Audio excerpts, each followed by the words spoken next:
Oi, hoje eu vou falar sobre um filme que está levantando um debate bastante interessante, bastante necessário e bastante urgente para os dias que a gente está vivendo. E esse filme se chama Promising Young Woman.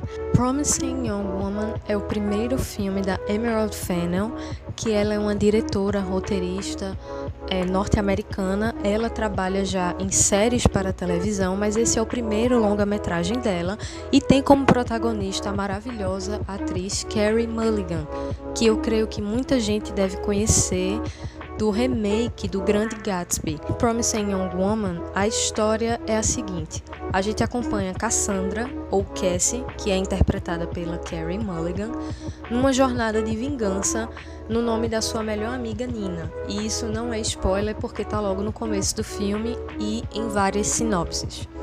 A amiga dela sofreu um ataque brutal e ela até hoje procura de alguma forma compensar essa raiva, suprir essa indignação e se vingar por tudo que a amiga dela acabou passando.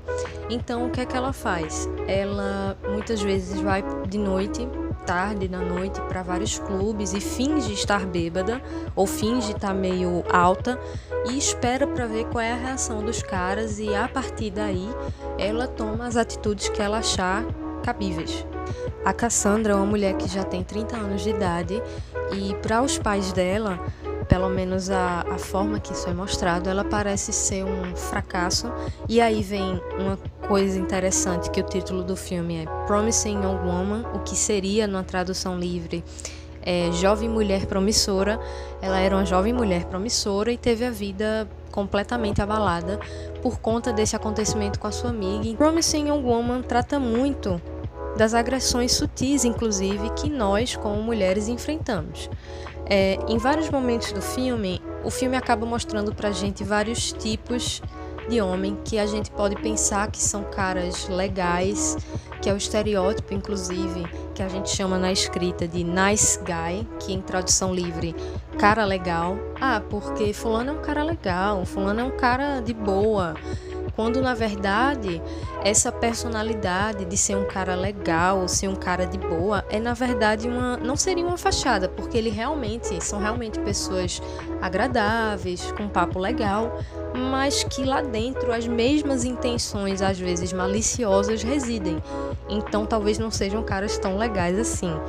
E o filme acaba mostrando esse tipo de cara dentro da vida da Cassandra, nesses breves momentos que ela troca, né? Porque ela sempre sabe o momento certo para tomar uma atitude e ela não acabar saindo lesada das situações. A gente percebe que esses caras todos, eles sempre têm um papo de subestimar mesmo. Existe um muito bom, que é logo no começo também, que é um cara que ele é um hipster e ele é escritor, e ele começa a falar com ela de uma forma quase que infantilizada. Sabe quando você tá numa festa e aí de repente um cara começa a puxar um papo, sei lá, sobre Star Wars, e você acha super legal porque você, mulher, gosta de Star Wars, e aí ele começa a falar: porque lá no final e tal, quando viu o Darth Vader, o pai do Luke, mas na verdade isso, aquilo, outro e tal. Como se você fosse estúpida e você não soubesse. Ou como se você não tivesse exatamente o direito de estar ali e precisasse desesperadamente de uma aprovação, de um selo de certificação masculina para estar dentro daquele espaço. Geralmente, dentro do universo do cinema, existem vários filmes que podem exemplificar isso. A mulher, quando ela procura vingança, ainda mais quando a gente está falando num contexto de abuso sexual, essas mulheres acabam... Como eu posso explicar? Elas viram máquinas frias, sólidas, duras de se quebrar, pessoas completamente mortas por dentro, se é que pode-se dizer isso, que parece que a única razão de existirem é para proporcionar a você, telespectador, um bom momento de vingança, para que você no final do filme fale: nossa, que legal que isso aconteceu, sei lá, que ela matou todos esses caras e tal. Mas até que ponto isso é realmente prático? Até que ponto isso realmente faz algum favor, se é que faz, para as lutas em relação a esse tipo de acontecimento. A Cassandra ela é uma personagem que eu gostei muito de acompanhar. Ela é uma mulher que ela parece viver dentro de um mundo próprio. A direção de arte foca muito em tons pastéis, em cores suaves, o que é algo que talvez seja inesperado, porque você lê a sinopse, sabe que ela é uma mulher vingativa, talvez você espere um cenário mais macabro, algo não tão reconfortante quanto as cores, a paleta de cores utilizada, quanto a forma que ela se porta. Ela é uma mulher bem educada, bem articulada, e ela consegue o que ela quer. Então, é uma estética bastante interessante para se utilizar, e essa estética diz muito sobre a própria personagem. A Cassandra parece que, depois do trauma que lhe ocorreu, ela, apesar de não ter sido, novamente falo, diretamente afetada, ela também parou no tempo. Em vários momentos a gente vê que o quarto dela é um quarto bem, não infantilizado, mas eu diria que bem adolescente, bem juvenil, e as roupas que ela usa também, e é algo também interessante, porque existe também uma convenção social de que a mulher após os 30 ou após os 25, entre várias outras bobagens, ela não pode se expressar de maneira jovem, ou de maneira ousada, de maneira colorida, o que é algo que é bem contraditório quando a gente vê a forma que a sociedade trata os homens. E isso também acaba virando um contraponto, inclusive visual, dentro da narrativa que o filme quer que a gente siga, da linha de raciocínio. Mulheres são punidas e culpabilizadas, mesmo sendo jovens, mesmo não tendo conhecimento, enquanto que homens, mesmo sendo mais velhos e tendo uma vida já consolidada, eles podem ainda se dar ao luxo e ou privilégio de serem tratados como eternos adolescentes ou eternos garotos. No filme, a gente vê que a luta da Cassandra é desacreditada, inclusive, por mulheres. Existem várias mulheres que, no meio do caminho, elas acabam internalizando e justificando as coisas que aconteceram com a amiga dela, a Nina, porque vários motivos que a gente já sabe e logo no começo do filme também são falados. A roupa, o fato de você beber muito, o fato de você estar tarde da noite em um certo local, e tudo isso é abordado no filme de uma maneira muito direta. A sociedade, ela tenta encontrar eufemismos, ou seja, suavizações para falar diretamente sobre educação sexual, dentro disso sobre abuso sexual, consentimento, todos esses temas. E no filme tudo isso é tratado de maneira muito direta, dentro, como eu falei, de uma estética às vezes muito suave e muito onírica, e é uma coisa meio surreal e às vezes dá um estranhamento, mas no meu caso esse estranhamento foi positivo e eu achei que é um ponto muito interessante do filme. Outro ponto que, na minha opinião, é muito bom em Promising Young Woman é a maneira que a trilha sonora é utilizada, uma trilha sonora majoritariamente feminina, tá? E são músicas que a gente nunca iria imaginar dentro de um filme com um contexto tão pesado. Existe uma certa cena que é uma parte do filme onde as coisas parecem estar mais aliviadas e tal. A música que toca é uma música da Paris Hilton. Paris Hilton, uma mulher que também foi muito subjugada por todo o mundo e que inclusive produziu ótimas canções, mas as pessoas não deram ouvidos porque ela era a Paris Hilton. Existe um momento no filme onde toca uma música dela, achei fascinante.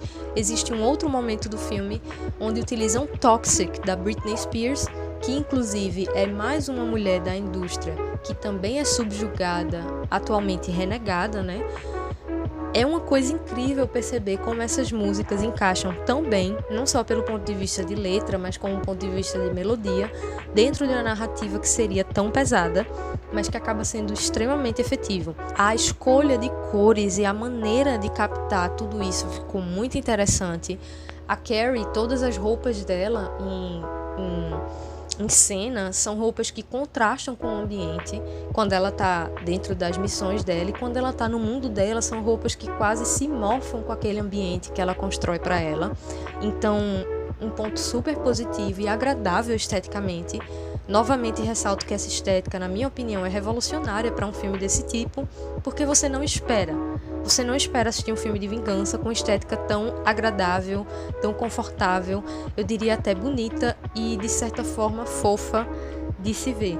Então é algo muito incrível, é algo que quebra com a ideia da gente, como eu falei no começo, de que o filme de vingança feminina tem que necessariamente se tornar brutal, mas ao mesmo tempo eu me pergunto, será que esse filme seria o mesmo ou também conseguiria ter sido feito dessa maneira, com esse nível de liberdade, inclusive em relação ao que novamente falo, a estética, caso fosse protagonizado, por exemplo, por uma mulher não branca?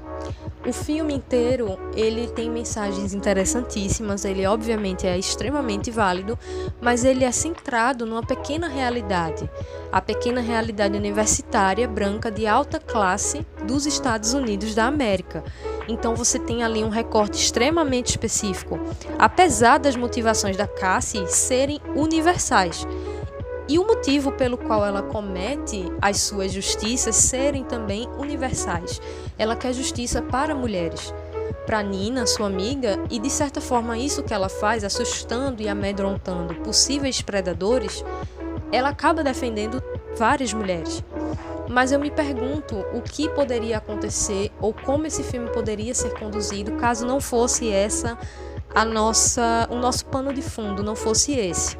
Outra coisa que ficou muito na minha cabeça, e nesse aspecto positivamente em relação ao filme, é como ele demonstra, não sendo a trama principal, mas sendo talvez subprincipal, como homens brancos, nos Estados Unidos principalmente, ainda mais recentemente com várias tensões raciais, várias tensões de direitos mesmo sociais acontecendo ali, como eles conseguem entender como isso funciona e se beneficiar disso para novamente, como eu falei, se aproveitarem da eterna imagem de garotos. Para finalizar, caso você tenha a oportunidade de assistir Promising Young Woman, assista. Felizmente não é um filme que explora dessa imaginação, dessa perversão de maneira visual. É um filme que não vai sair da sua cabeça por alguns dias, principalmente se você já tiver passado por alguma situação que tá ali, tanto de você estar do outro lado, de algum dia na sua vida você ter reproduzido esse discurso errado de que o assédio, o abuso acontece por conta da vítima, tanto se você já foi uma vítima um dia ou se você já viu isso. Você vai perceber que existem várias situações ali que, inclusive, muitas pessoas criticam o filme dizendo que ele é imaginativo demais. Não é imaginativo. A gente que já viveu, a gente que passa por esse tipo de situação, a gente sabe que é exatamente assim como acontece. Talvez não, infelizmente, a parte da vingança, mas é aí que fica a nossa cabeça para pensar, refletir sobre isso e passar adiante.